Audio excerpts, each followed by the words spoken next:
You are now listening to the Friends of Friends podcast. Finally, have that moment scoring an NFL touchdown. It was just unreal, and I'm so thankful for it. And now it's like I got a taste of it, and now I just want more. I just want more.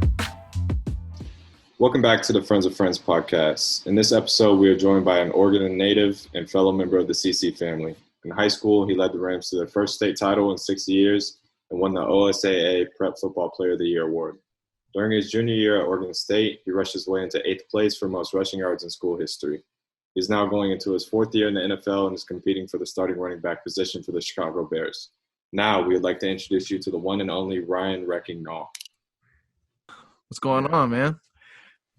Nothing, man. Like you guys said, from here, went to Central Catholic, and then went to Oregon State, and now I'm into my 4th year with the Chicago Bears, which is crazy to me because it feels like it was just yesterday. Like we were cracking jokes in the locker room at Central, and like Coach Pine was yelling at us for being late and shit like that. But yeah, man. So now I'm going into my 4th year in the NFL, and I'm living the dream. All right. So how do you balance the emotional highs and lows inside of football, and when it comes to physical and mental fatigue? Right off the bat, we had to jump into it. That's a good question, though, because a lot of people don't think about the mental aspect of being a professional athlete. It comes along with being physically demanding. You have your long ass practices, and you got to show up on game days, and it's the longest season that you'll ever play in your life. In the NFL compared to what is it like an 8 or to 10 high school season game, and then the 12 season college season. Yeah.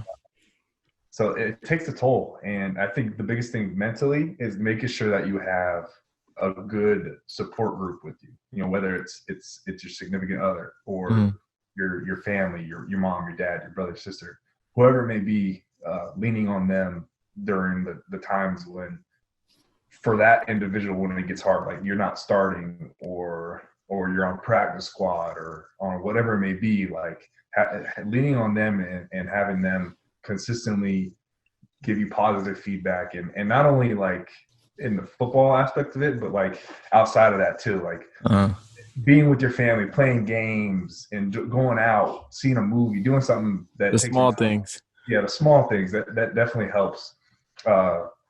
With the mental aspect of it, and then physically, just making sure your body's staying right at all times. Either whether it's like getting treatment or taking a spa day. Going to get a massage, getting some dudes get pedicure, shit like that. So for me personally, I don't get pedicures, but I'll get a little recovery day, go in and roll out and get a massage, all kind of stuff. So, take care of the body. Yeah, exactly. Could you maybe just step us through maybe a day in the life of kind of ordinary routine for you during the season? Yeah. So each day is kind of different because you have your game day, and then you got your off day, and then you got your practice week. So is there any specific which one you would want to hear? I think the viewers would probably say game day, just to kind of see what anticipating that would be like. Yeah. So for me, depending on what time our game is at, I try to sleep as much as I can. So if it's a later game, like an evening game or an afternoon game, I'll sleep until probably 8 or 9. But if it's a noon game, I'll probably sleep until 7:30 to 7:30, and then I get up and I take a long ass shower, play the music, kind of get my mind right. I play all kinds of music, anywhere from freaking Adele to Post Icy, anybody. Gotta stay level-headed. Yeah, I'm all over the spectrum. Just in there getting good vibes, kind of wake me up, and then depending on whether it's home or away game, I'll try to get there early. Early enough to where I don't feel rushed to get out to pre-game and warm up and stuff like that. I got enough time to get in there, kind of sit at my locker, relax, scroll through, social media, and say what's up to my people back home, all kind of stuff. And and then kind of get my mind ready for the game and pregame and stuff like that. Yeah, like go and get ready. Then I lock in. I just put the headphones on, listen to music. Like I said, all kinds of music, generic. Mainly getting hype music a little bit. But I don't have any Right. like that. But just kind of like if I hear Adele pop up, I'll skip it or something. You gotta go to the next song. Yeah, he needs something hard. Exactly. And then I'll get into it and then get into my pregame, warm up, and then we go back in, get the pads on, come back out, and then get rolling. But that's like if it's a short game. If it's a longer game or a later game, then I'll go, I'll come back, I'll get something to eat, come back to the hotel room, kind of just chill, watch some Netflix, watch the other games that are on, and then essentially do the same thing, but later on in the day. So, right. And then from there, it's like I said, you get ready, put the pads on, get ready to go, and it's go time. Yeah. Oh yeah. Man, that's wild. It's crazy because like the difference, like during the week, like our practices and stuff, like the mentality of it is definitely different because you're waking up, you're going straight into meetings, and then you get something to eat, and then you get ready to go practice. And practice is, you kind of got to get yourself ready for that as well, because you can't there's no half. You can't mess around. Yeah. Right. You got to treat it like a game almost. Exactly. Yeah. So same kind of deal. I mean, I don't be listening. People got music playing in the locker room and stuff, but I go out there and I pre-stretch before our warm up to make sure my body's right. And then same thing, like, you go through your practice and you try to ball out. And then when that's done, more recovery, whether it's stretching after practice, some guys go get in the tubs, whatever it may be. And then we got meetings again. So the week is definitely more mental. And then obviously game day, that's where the physicality comes in. So yeah, you let it play on game day. Yeah. What would you say your favorite football moment at Oregon State was? At Oregon State? Yeah. Definitely, it's kind of funny because this will always be like my highlight game, but it definitely was the best game in my favorite time was when we beat Oregon 2016. That hurt. That shit was so much fun. Hey, next question. No, I'm just messing. Yeah. I'm just messing with you. But I mean, that's kind of solidified my career there. Just being able to finally beat them in 10 years or something like that, and then yeah, it was just so much fun. And then being with my teammates and my family, my friends afterwards, and partying up, all that kind of stuff. It was just a blast, bro. Yeah, that was wild. I remember thinking, just man, I can't even be mad. I really played football with this dude. Exactly. Yeah. How can I not root for him? He's killing. No, I got that a lot. It's like one of those things where it's like, all right, I'm not gonna root for your team, but I'm rooting for you. Like Coach Newman say that all the time. He say that all the time. He's like, I'm not gonna be rooting for your Beavers, but I'm gonna have your back, and I'm rooting for you. Always. Yeah. That was just like you leave Oregon State and you get an invitation to the NFL Combine. But when did you know that you were ready for the next level? Was it after that game, or when did you exactly know that you were ready to go? Yeah, to the big stage. After that game, I played that one more year because I don't think I was eligible yet, or technically I was, but I don't know. I don't think I was eligible. So I played that one more year, the 2017 season, and coach left halfway through, and we were 1-11, I think, and I was pretty much just done in college. And I wanted to take a shot at myself and see what it was going to be like, because I didn't want to transfer. I didn't want to have to prove myself to another organization, and I didn't want to I could have said, oh, I can raise my draft stock and go somewhere else, or stay here and get the ball 30 times a game, but then risk getting hurt and all that kind of stuff, and trying to increase my draft stock when in reality it probably wouldn't have increased that much. So I took a shot at myself, and I basically spent that whole Christmas break, talking with my family, talking with a few coaches, talking with really Coach Pine, honestly, at one point, and Coach Newman, and kind of got everyone's insight, and basically came to the decision that I was going to leave and declare for the draft. And when that happened, I was nervous that I wasn't going to get invited to the Combine because, one, I was leaving early.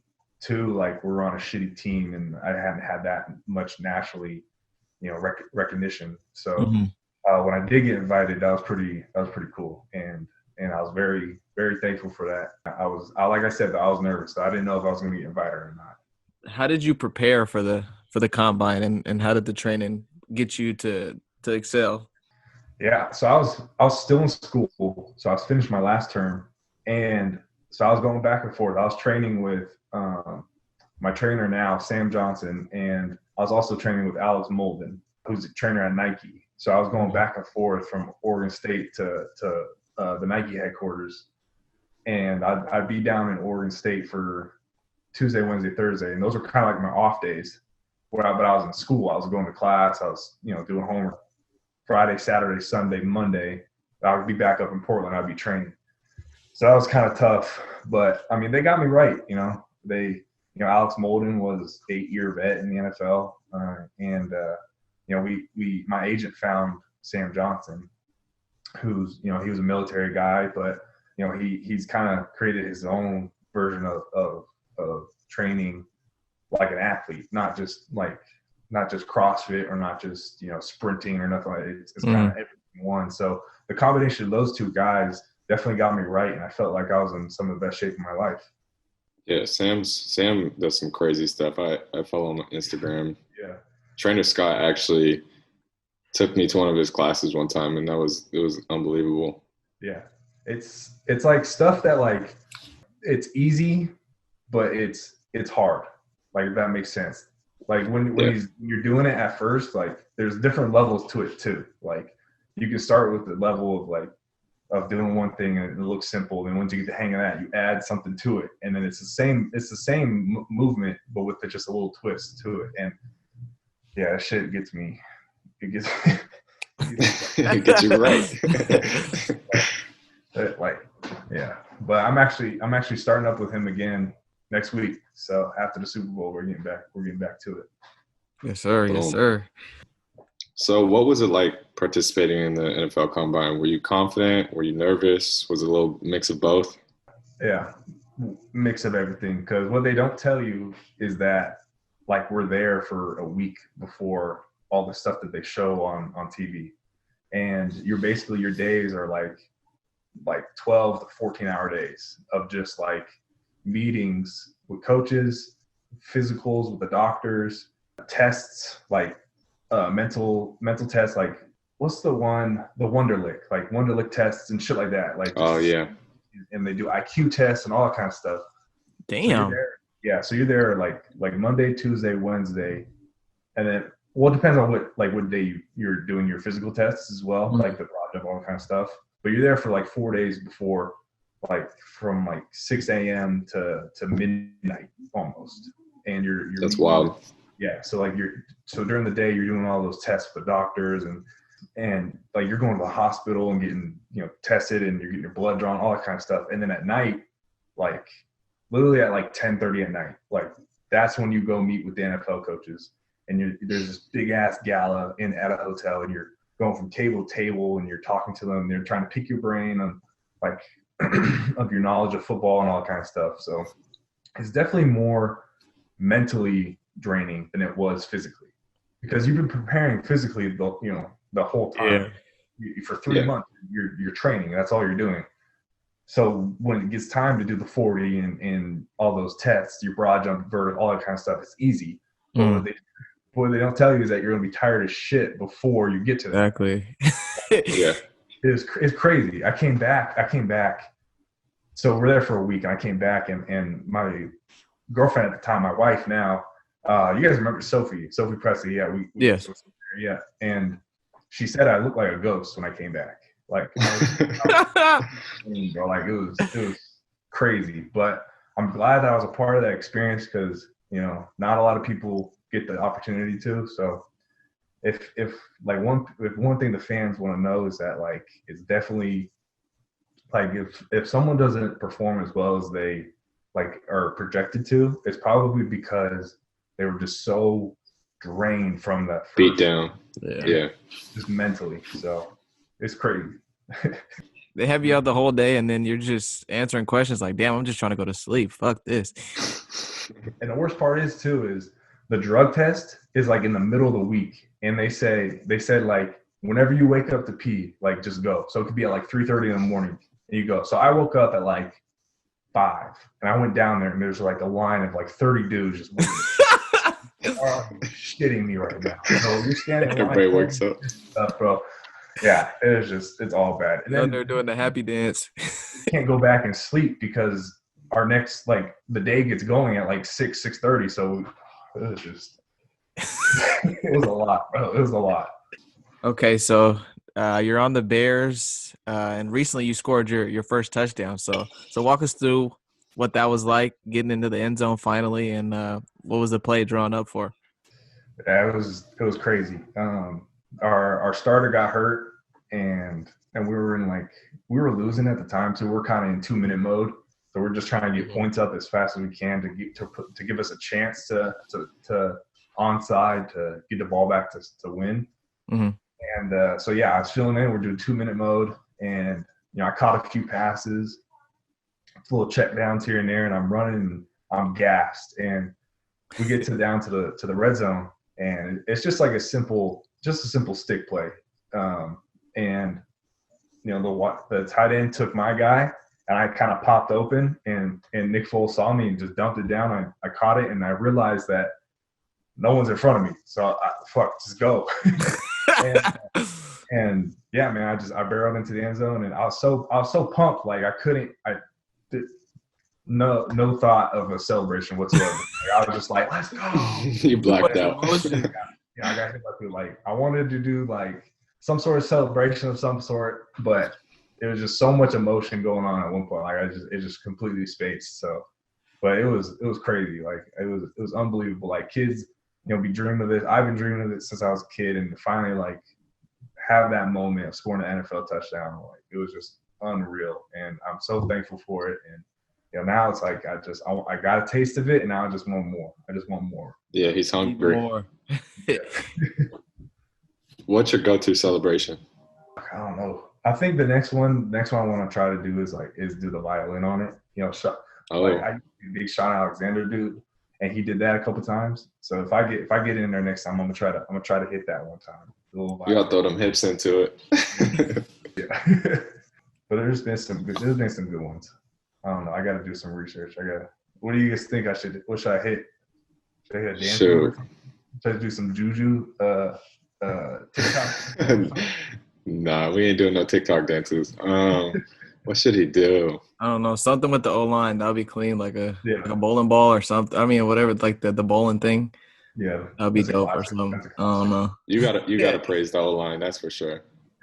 Yeah. I'll give them, let them spike it or some shit. I don't know.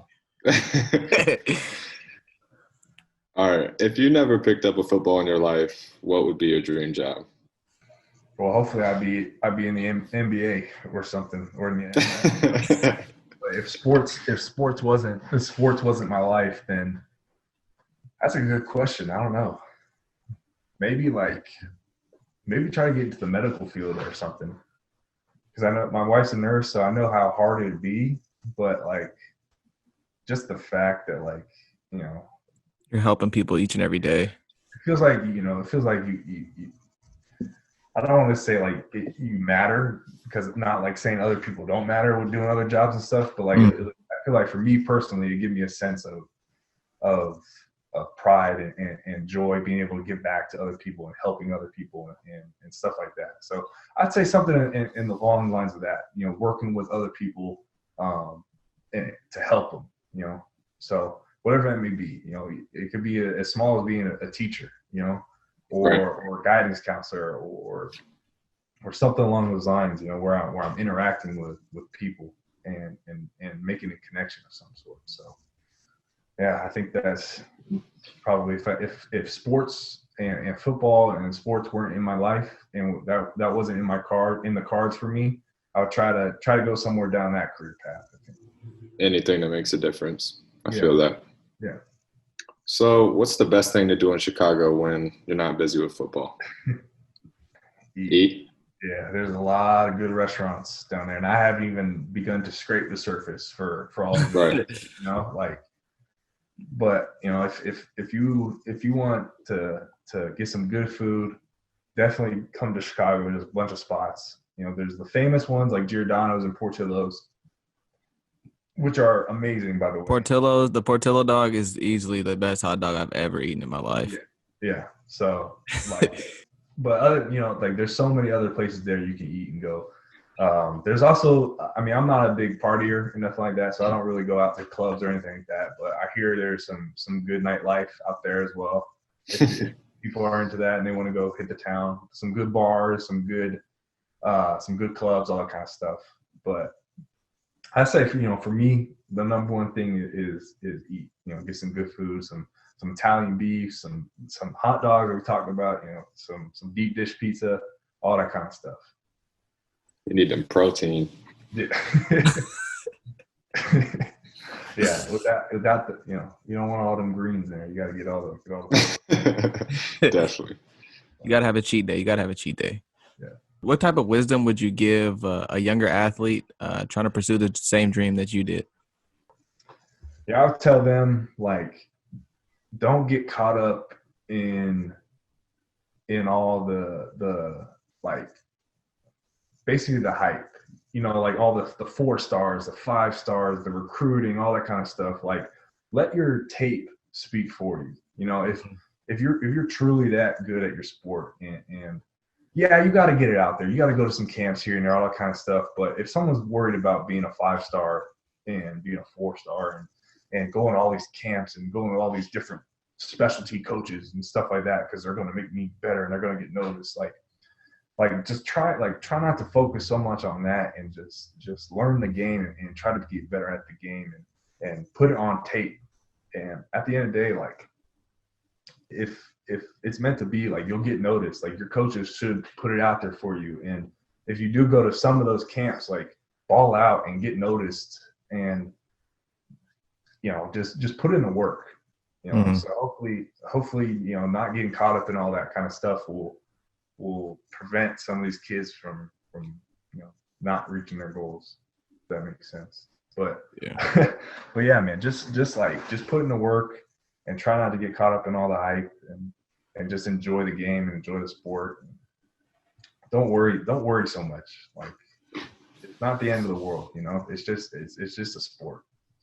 Right. It's a game. You should enjoy it. Yeah, exactly.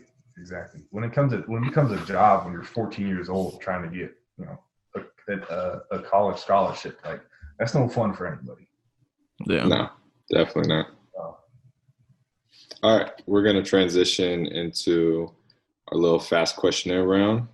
First question for you, for your pregame music, you got high energy or mellow vibes? Yeah, high energy for sure. But I'll put it off like it's mellow though.